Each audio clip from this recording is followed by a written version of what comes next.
Ahora escribiremos el código en el IDE y comprobarás si estos 3 LEDs prenden y apagan con las instrucciones que le indicará el Arduino.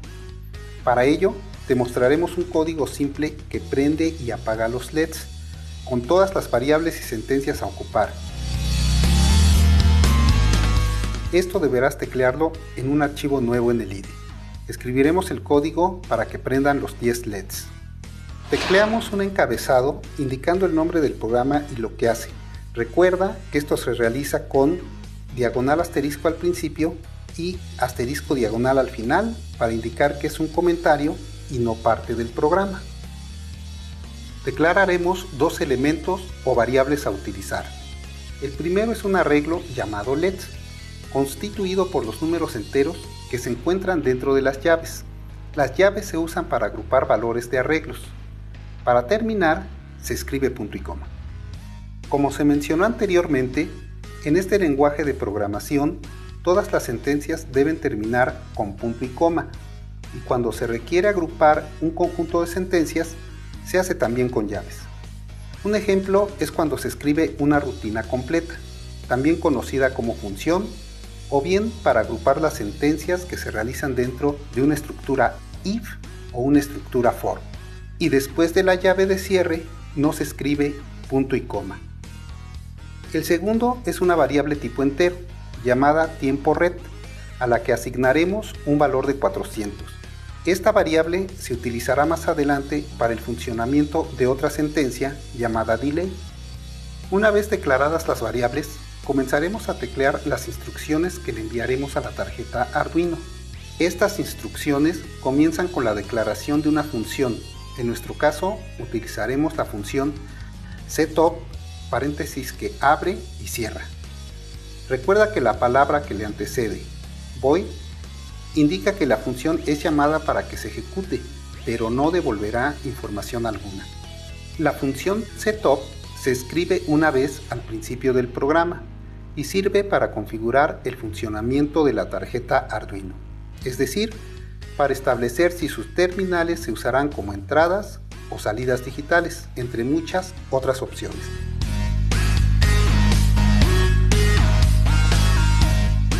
Después de la declaración de la función, debe ir una llave que abre y otra que cierra.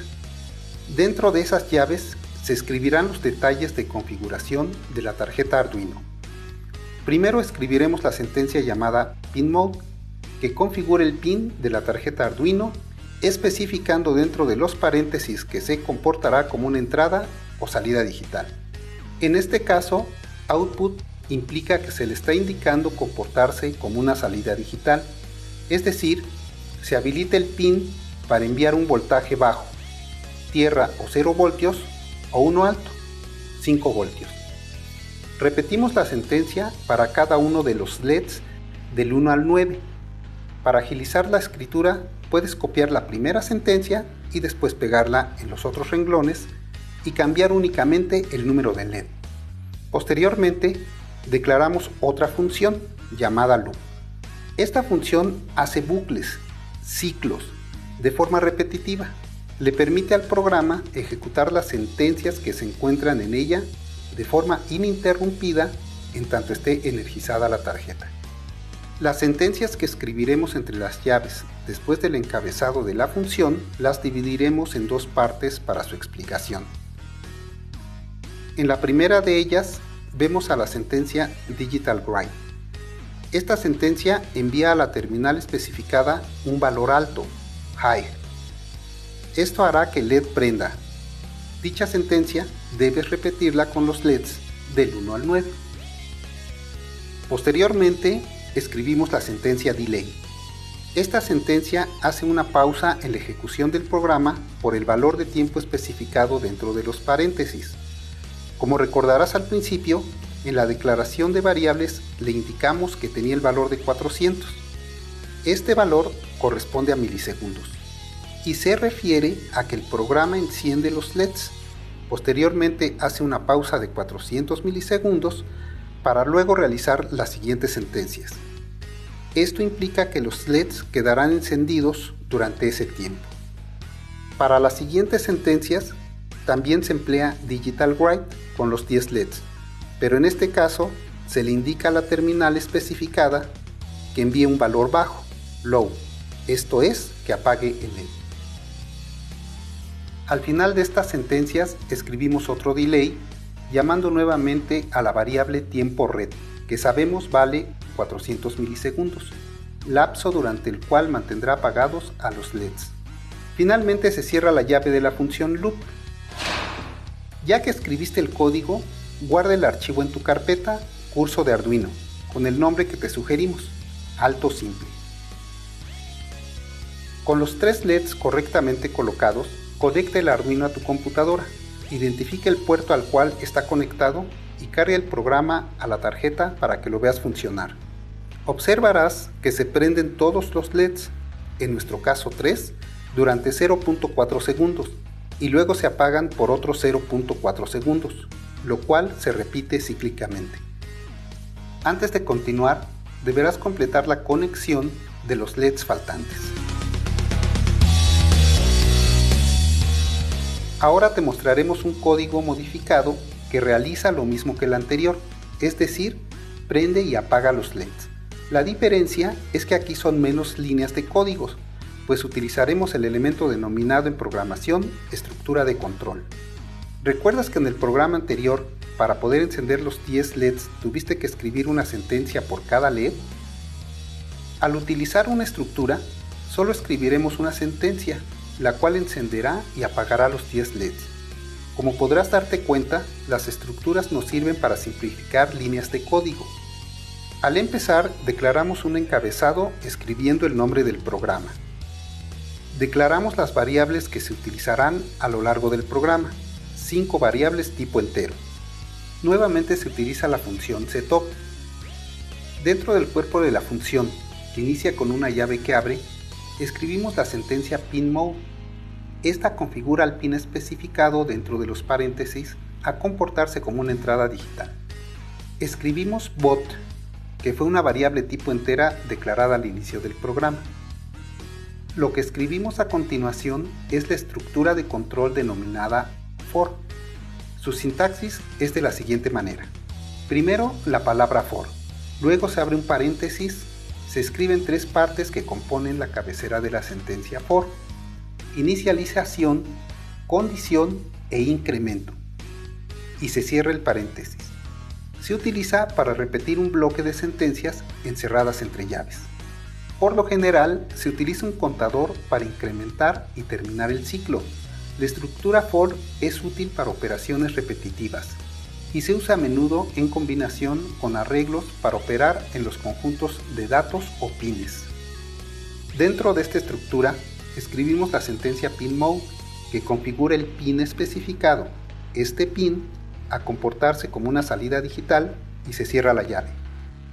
Para concluir, se teclea la llave de cierre del setup.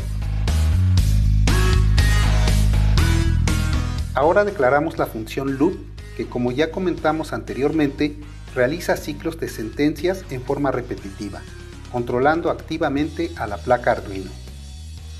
Dentro de las llaves de esta función, escribimos la palabra boolean. Un booleano tiene uno de 2 valores, verdadero o falso, alto, high o bajo, low, 1 o 0. A la variable booleana la denominamos bot-alto y le asignamos con el signo de igual el resultado de la sentencia digital read bot. Esta sentencia lee el valor de un pin digital especificado. En este caso se hace referencia a la variable bot que declaramos al inicio del programa como el pin 2. También dentro de esta función loop escribimos las estructuras de control de decisión if. Esta estructura hace lo siguiente: si el valor entre paréntesis es alto, se ejecutan las sentencias entre llaves. Dentro de las llaves del if se encuentra una estructura de control for que ya explicamos anteriormente. En este caso, se inicializa con la variable este pin en 0. Posteriormente, se ejecuta la sentencia que sigue dentro de las llaves, que es digital write, la cual manda una señal alta al pin especificado. Compara si la variable este pin es menor que num_lets, y si esta condición se cumple, entonces incrementa la variable este pin en una unidad, y cuando la condición no se cumpla, se sale de la estructura. De esta manera se encenderán todos los LEDs. Luego, el programa ejecuta la sentencia delay, que como recordarás hace una pausa en el programa por el tiempo en milisegundos, especificado como variable, durante el cual quedarán todos los LEDs encendidos. Seguido de esta se encuentra otra estructura for, la cual realiza un proceso similar al for explicado anteriormente, con la diferencia que ahora apaga todos los LEDs. Finalmente, se ejecuta una nueva sentencia delay, la cual hará que todos los LEDs queden apagados durante el tiempo establecido por tiempo red, y se cierran las llaves de la estructura if. Ahora, si la estructura if no se hubiera cumplido, se saltaría a la sentencia siguiente a la llave de cierre. Como no existe ninguna otra sentencia, entonces la función loop termina, por lo que se vuelven a realizar reiteradamente todas sus sentencias. Para indicar el término de la función, se cierra la llave correspondiente. Guarda este archivo con el nombre de rutina de alto estructuras, porque lo necesitarás más adelante.